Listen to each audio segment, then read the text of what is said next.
Hi, I'm Starletta, and you're watching my episode of Alive and Loud.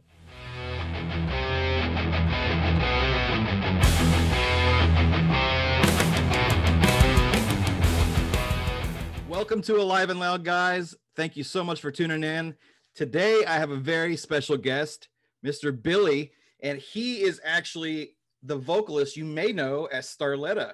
Thank you so much for joining us today, buddy. Thank you for having me on. Absolutely. So for those of you who don't know or aren't familiar with Starletta, I discovered this guy on TikTok. I know you're probably thinking TikTok, and I'm saying yes, TikTok, because all forms of social media are very relevant these days, especially whenever promoting music or any form of art.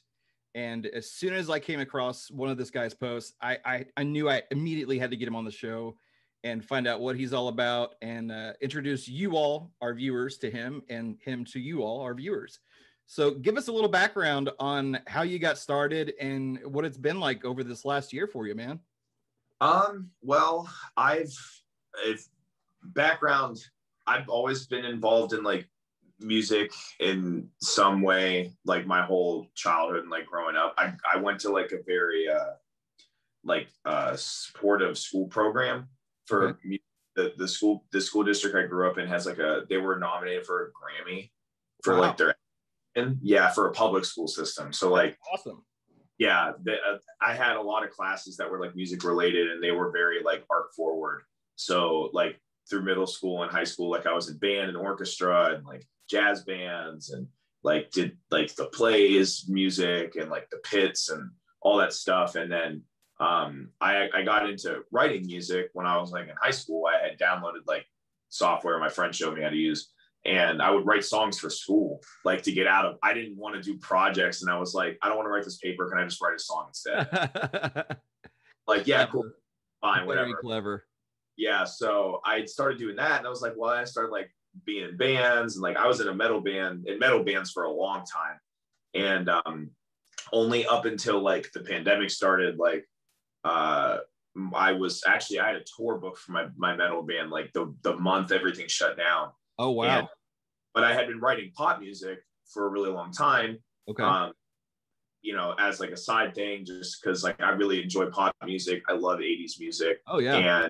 And I like for a couple of years, I was like, I want to put this stuff out, but like, I don't know, like, I don't want to take away attention from my band. And then like the beginning of last year, I was like, well, I've been sitting on a lot of these songs. I really like them. They're like personal to me. So I started putting a couple out, and like my friends and like other people were like, got really into them. And so I started doing more. And then with the pandemic, there like wasn't anything else to do besides write. So I was like, well, for sure. Write music. And I run a studio. So like I was working with other bands, and like I was just, trying to put time into doing pop. And then TikTok happened and kind of exploded, didn't it? Oh boy. Yeah. I mean, it was like, I was just putting out music to my friends, basically. Like I was Starletta as like, I had faith in it, and I was putting out music as just like this is a thing I like to do, and it's therapeutic for me. It's a lot personal.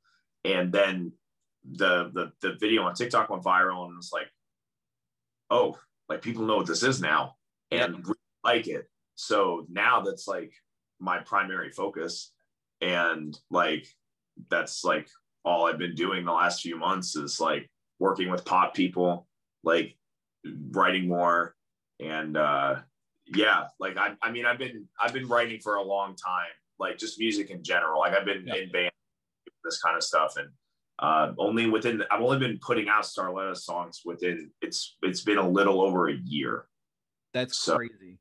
Because like I look at this track list here, like Crying in Miami, Move On, Leave Me When I'm Low, which I believe that's your newest one, right? Yeah, that just came out a week ago. Yeah. Mm-hmm. And it literally sounds like you've been doing this your whole life. Thank you. I wrote Leave Me When I'm Low about 2 years ago. And I filmed a music video for it last year. And I've been just like holding on to it because I was like, I want to put it out. Like, I really like the song.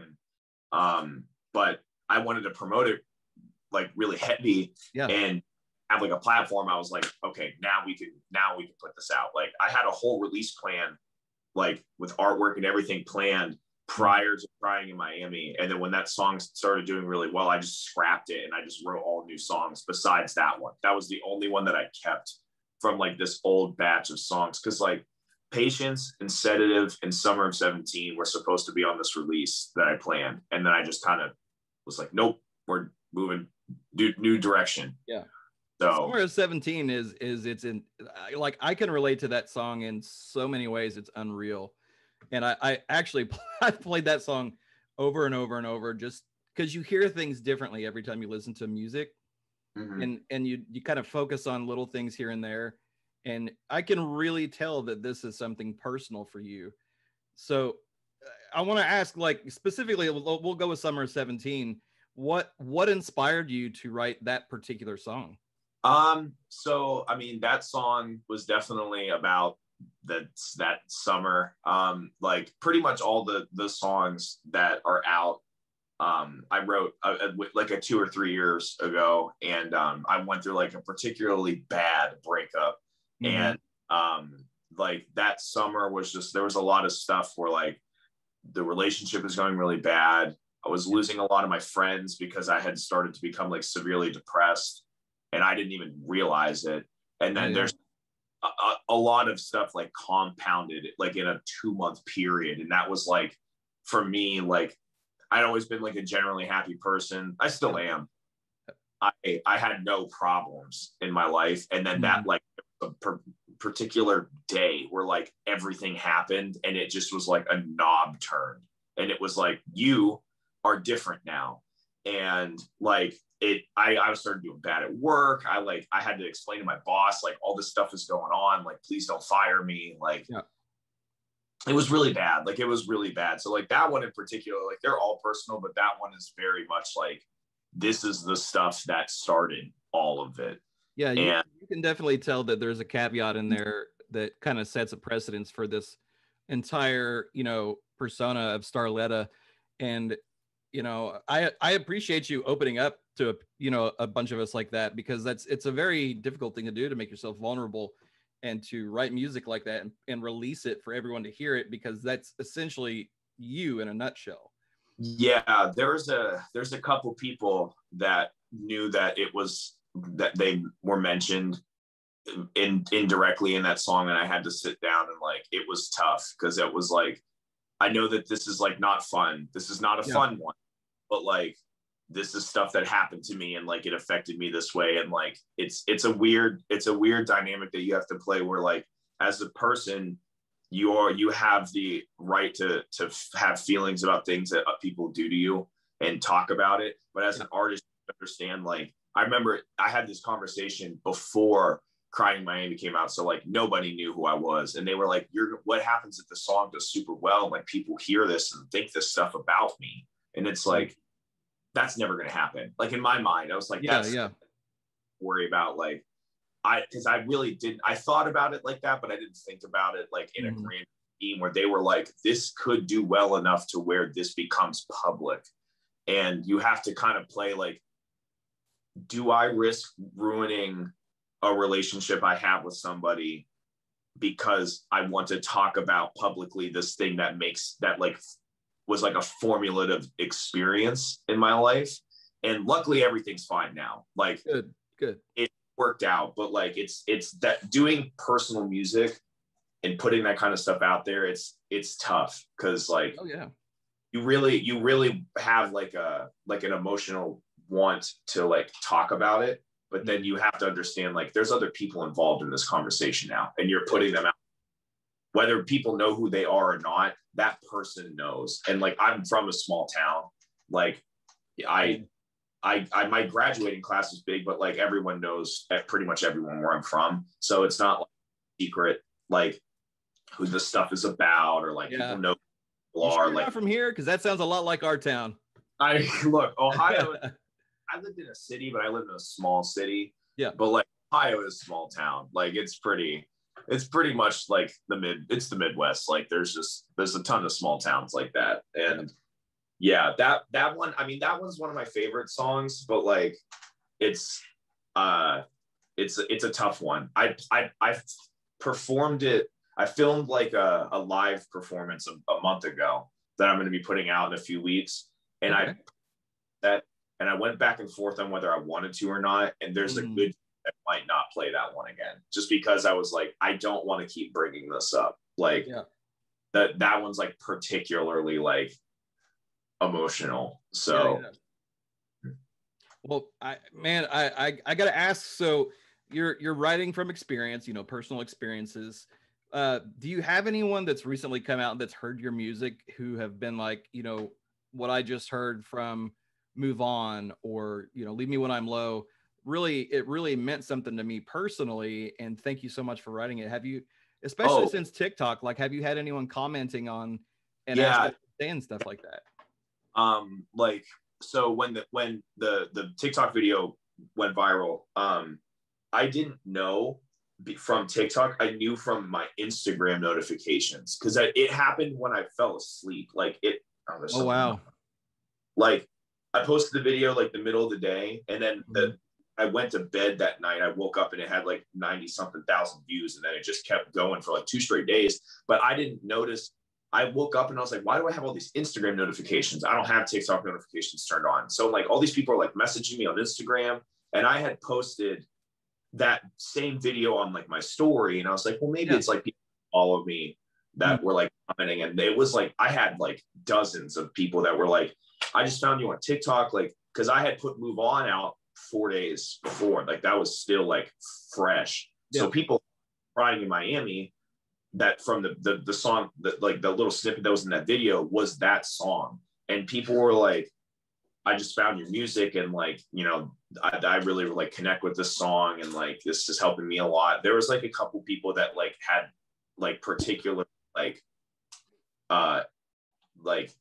personal stories that they had told me. They're like, you know, my dad just died, and this song is like really helping me get through that. And like for me, that's like it's a I don't want to say it's a good feeling, because that's like a terrible thing to happen to somebody. Of course. But I made the songs to help me get through what I was going through, and to know that it's doing the same thing for somebody else in like a therapeutic way is like, it's like humbling, because it's a level of, I'm trying to think of what the word would be. I don't want to say validation. Like, I'm glad that the emotional, you know, things that I put into the song like translate well for other people. So like it way helped me, because like everything that is out, and even the songs that are about to come out, like they all have like a personal thing, and I write them because it helps me get through that particular thing I'm talking about, and it's like we can stop talking about it, and like it's in the song.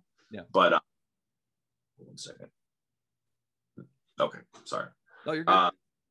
But yeah, there was a lot of people that reached out, particularly about Move On and Crying. It's funny, because a lot of people thought I lived in Florida when Crying in Miami came out, and they're like, I just broke up with someone in Miami, so like I really relate to where you're going. I'm like the furthest from Florida, but like like it's really weird. Like even that specific song that was even more written as like a story, people were like, I relate to this. This helped me. So it's cool. It's a cool thing to know that people connect to it at that level. Absolutely. That would be, you know, the biggest compliment for me, I could imagine. So I have to ask, man, with all the instrumentals that you're putting in your music, is that all of you? Is that, you know, a cavalcade of a bunch of other artists that are working in a studio with you? Because I get the feeling that this is all you. It is 100% all me. The only thing that I have not done throughout all the songs that are out and all the songs that are about to come out is I didn't mix Leave Me When I'm Low and someone's saxophone solo for me today for a different song, and everything else is me. So including like the engineering part, like it's so it's a lot of work. Like I'm mixing the rest of the songs today, and it's like it's hard because you're not really supposed to mix your own stuff. You have like it's like rule of thumb, like get someone else to do it because they're not attached to it. But I don't want it to get screwed up. Like I think people aren't good enough to like handle my music seated, but it's like I care about it more than someone else will. So like I would rather do it all than hand it off to somebody. Yeah, I mean, it's your baby. Yeah, Leave Me When I'm Low, I had someone else mix because I did a music video for it, and I really, really wanted to like be like a notch up. But like it definitely was something I could have done on my own. I just wanted that one to like particularly be out of my hands, so I couldn't do anything weird to it. Oh yeah. So I think it turned out great. So, but yeah, everything, all the instrumentals it's all me. Yeah. Yeah, I kind of got that feeling whenever I was going through your catalog, and I was like, you know, this just seems like somebody who's like a musical savant in a way that like you can tell your lyrics are personal, but everything is layered so perfectly in there that you get the feeling that he's either doing this all himself or he's got somebody who he's known his entire life that knows his music and knows him. But you know, it pays off in the end. Like you can just tell it, you can hear it whenever the single's cut. What about let's see, like we got this collaboration with Beamlo. Yeah. Okay, so yeah. how did that come about, and have you had other artists reach out to you recently to collaborate with them?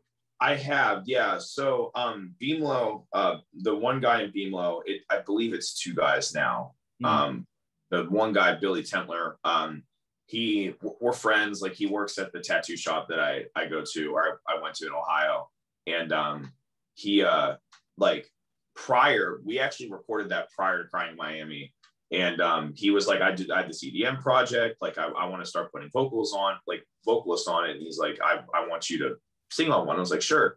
And he had talked to me about it in like the fall, and then it never like really formulated, and then like January or February I was like, let's do it, like like let's actually like finish it and like get it going, because I actually posted a TikTok video of me recording that song before I posted the Crying in Miami one, and then we both were like, yeah, we don't know when we're going to put it out, and then Crying in Miami came out, and he was like, I have to get this out like now. And I told him like, wait a month, like let me promote the one I just put out, like let it breathe for a second, and then like we could put that out. And I mean, like same thing like that happened to me. He had like maybe his friends listening to his music, and then he got a decent amount of people that like listen to it consistently now. So he's I know he's working on more songs with more like local people that were from Youngstown that and I think he's coming out with more music soon, if I remember correct. But yeah, that one was fun. I actually did another feature for one of my really good friends that I think the song came out either a week before Move On or the day Move On came out. I don't remember exactly, but Something in the Water, my friend Mike Frush, I've been working with him for years. Like he's been like a really good friend. Like I've been recording him for like 5 years, and that song is doing really well for him right now, which is awesome. He's a super talented guy. Like he like we work it together. He's the guy, like I send him lyrics and like songs. I'm like, does this sound good? Because like I trust his opinion. Like there's a handful of people I'm like, I'll send off things. I'm like, tell them, be honest, and they will. And like he's a really talented writer. So like we're planning on doing more stuff together. I've had a couple people that I'm actually starting to work with this month that want me to produce their stuff, but also want me to do features on like other songs for them. So it's cool that like people want to work with me, like knowing that, because they try to put it out there that like I'm a producer, like I just moved to Nashville to like do this full time. So like it's already super hard as it is to do that here because there's a lot of people thing. So like I have a client base now that's like, hey, you do pop, I want to do pop with you. So that part to me is one of the coolest parts. Is like that's what I want to do as a career. Like I want to be an artist, but I also want to be a producer. Yeah. And for people to be like, I want you to produce my stuff because I like your artist music, like your music. That's the biggest compliment to me, because I know how hard it is for me to trust people to handle what I'm writing to the point where I just don't let anyone do it. Yeah. So people will be like, hey, I want you to write my stuff. I want to write with you. I want you to produce like the instrumental. Like that's a lot of faith you got to put into someone that you just found out from the internet. So yeah, yeah, a lot of that has been happening, which is really cool. It's really wild how the internet can make or break somebody these days, and to see it like really come to fruition for you, because I can tell that you've been working really, really hard at this to get to this point, and the payoff is just astronomical at this point, I imagine. And now you're in Nashville, it's such a huge melting pot, like especially within the last, I'd say 10 years, I've noticed down there in Nashville, they've got like, it's not just country anymore. It's, it's hip hop, it's R&B, it's pop, it's jazz and soul and rock and metal and post hardcore. They just have everything down there. So, would it be far a stretch to say that maybe you could dip your toes back into the metal community again? I mean, it's possible. I'm actually, my friends are down here right now recording a record, doing a metal record, and I've been hanging out with them. And I was listening to their instrumentals that they were tracking yesterday, and I was like, man, I told myself I didn't really want to do like metal long term anymore. I'd rather just do like pop, country. But like I still have a part of me that's like, yeah, I like metal. Like I'm a little bit pickier with it now than I used to be. For sure. But it's definitely a possibility. I wouldn't put anything like a hard no. Like one thing that I tell my friends, and like I have a couple of people that are moving down here with me like later in the summer, and we're all going to work together. And they're in a band, and we write similar kind of music, and we have like very like wide tastes, like we all listen to metal and pop, and like they're getting into now, and it's just like really wide spectrum. And the one thing that I tell people like that want to get into production, when my friends ask, or just when people ask, and I tell my friends this, like I don't, and I tell clients this too, like I don't force writing at all. Like if I start writing something, if I sit down to like, I'm going to do this today, and I sit down and like I can't think of something, if I try, I can't think of something, I will not force it. I will pick up a different guitar, and I'm like, well, let me just write something like this. I feel like writing this right now. It's very healthy to just like not force yourself to be creative when you can't be creative, like in a certain avenue. Like let your brain work where it wants to. Like if I sit down, like I wanted to write this pop song today, I wanted to get it done, but I really just feel like writing like a metal song, like that I don't really have any plans for, but like it's just gonna make me feel creative, and like that might help, and do it. So I wouldn't, if I was like in the right situation to where like I wanted to do metal again, or like I had a band that was like really cool to work with, or it just felt like doing it, like I would do it. I don't want to put like a hard, like, no, I'm done with this. Right. So that's not what I want to seek out at the moment, but that could change. I mean, like for sure, a year ago, I would be putting all my time into doing pop stuff. Like I would have been like, yeah, that sounds nice, but I don't see that ever happening. So things just change. So, So what would you say it's like, with the whole, I guess the theme of like most of the music that you're putting out right now with all the pop and whatnot.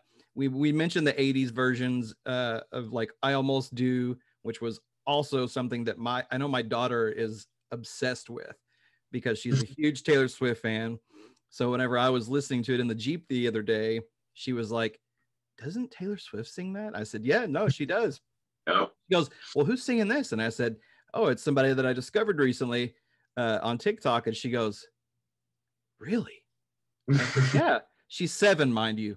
And she's just like her dad. She's very into music. And I was like, you want me to turn it off or something? She's like, no, turn it up. I was like, okay. So she's back there trying to match vocals because, it's a different arrangement. Yeah. And she was just back there playing the little synth. And so you've got a fan of my 7-year-old, and you've got a fan of me. But the 80s seems like such an emotional time to be in, because, and I can see why you would come from metal as well, because the metal community also weaves in a lot of emotion into the music. So It makes a lot of sense that you're putting out pop music now, because it seems like that's definitely, kind of who you are as a person and an artist, to write what you feel. And that's something that a lot of people miss nowadays. But with the 80s, that also seemed to be a trend back then, which, big 80s baby here, 87. And, people wrote from the gut, right from in here. So is that kind of like why you chose to infuse those elements into your music? Yeah, in a way. I mean, I think 80s. I've always been into 80s music. I grew up listening to it, and like something like Prince is my favorite artist of all time, and like I think the 80s was such an experimental time for like music on the radio, especially pop music, because that's like when a lot of like production gear started to be invented. So like you have people like trying out like, well, we don't need to go into this cave to record a cave reverb. We have it in this machine, but I can also make it really loud, and then it cuts immediately and it's gated, and like let's play with that. And like these synths make these weird sounds. Like let's just turn the knobs and like see what happens. And it's really experimental. So you get like this authenticity in 80s pop that like after that they kind of are like, okay, we know what the equipment does now. So like we know how to like apply it a little bit better, but it's something about the 80s is like it's just so fun. Like I love like the colors, and like it just was a good time. And absolutely, it definitely 80s pop, like that was the most I feel like authentic that pop music. I mean, it's not that pop music has ever been inauthentic. There's always like authentic pop artists, but like, you know, they just didn't know what the stuff they were playing with did yet, and like ended up on the radio. Like people, I mean, there were so many one-hit wonders that like that doesn't really happen that much anymore. Like with the internet, like people get famous and like they might have like a trending song. Like, I mean, I was in the car yesterday and like my friends were like, put on Crying in Miami, just like joking around. And the one girl that we were with never heard it. Like she didn't know it was me. She like didn't know that I did. She's like, I've heard this song before. They had never shown it to her. And I was like, because it was from TikTok. She's like, I heard it from TikTok. And it's like, so that stuff still happens, but like that stuff was happening on the radio. Like it was like, that was hard then. So to be authentic and to be experimental and then to also be popular is a really cool like dynamic to have. And like, I feel like it was just more musical, and like the synth, I love synths too. So like being able to like design sound to fit whatever like palette you're trying to fill versus like guitar, bass, drum. Like there you could do stuff, but there's like a pretty much set sound with that. Synthesizers, it's like, yeah, this thing is just a bed. Just do whatever you want with it. Like figure it out. Yeah, there was always something so unique about that synth sound with like how Prince integrated everything into his music with the guitar. And I always go back to like that tribute that they did whenever who was it? Tom Petty was singing. It was a tribute for somebody. I forget. And Prince just went off on this long tangent. I think it's let me see if I can find it here. You'll know exactly what I'm talking about here. He just goes off on this solo and everybody's looking at him like, oh, While My Guitar Gently Weeps. So it was Prince, Tom Petty, Steve Winwood, Jeff Lynne, and he just goes off on this like 4-minute guitar solo, and everyone's looking at him and he's just like smiling because he knows he's like kind of hogging the spotlight, but that's just who he was. And he was super talented. I mean, that man produced so much music, like for himself, for other people. Like he did a couple records on his own, and in the 70s that was hard enough. Like now it's like, you know, it still has its, you know, you have to learn the skill set, but like then it was far less accessible to do a record like that on your own. And the man was just super gifted. Like I honestly don't think there will be another pop artist that it has like that level of like musical ability across the board. Like it's just I just ever again. He's a once in a lifetime talent, that's for sure. That's for sure. So do you have anything upcoming that, you know, we might not know about right now, or something you'd like people to know that's coming soon? So I'm planning on putting out a release by the end of June. I'm finishing the mixes today. So that will be coming out in a few weeks. Crying in Miami is going to be on it, and Leaving Wine I'm Low is going to be on it. There's going to be 4 other songs that are on it that I had just started writing around Crying Miami, so they all have like that same 80s thing. But there's some on there that I honestly feel are better than Leave Me When I'm Low is my favorite, because that one is like mega personal and I wrote it a long time ago and I go for it. But like there's one on here that I'm like, this one makes me feel like this is the one. Like I think they're all very good. But that's coming out, I think June 25th is what I'm shooting for. So that I'm trying to get more merch ready. I want to start doing shows hopefully by the end of the summer and fall. So I did film like a live performance that I'm going to be uploading to my YouTube channel in a few weeks of like the set. It's like half old songs, half new songs. So like the day the EP comes out, I'm going to put it out and be like, you can watch me play these songs minus one of them.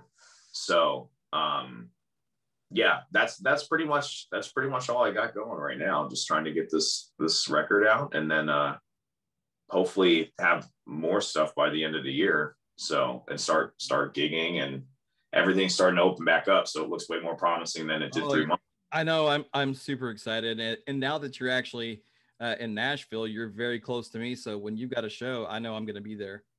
Sweet. Definitely. Well, but I can't thank you enough for taking the time, Billy, to sit down with us and to introduce yourself to the world. People that may not know, again, this is Billy Dugan, and he is Starletta. And you guys can check out all of his music on Instagram, TikTok. You've got a Facebook page. He's on iTunes. Are we on Spotify as well? Everything. Spotify. Yep. He's on all of it. So definitely be sure and check out Starletta on all platforms. And get out there and support new artists, because it's really important, because if Prince hadn't had support back then, we'd never know who he was. So you got to get behind them while they're starting. So thank you so much for coming out, man. And we look forward to all the success that's coming your way. You deserve it, buddy. Thank you for having me. And make sure you guys stay tuned for next week's episode, because I promise you are not going to want to miss it. Stay tuned, guys. See you.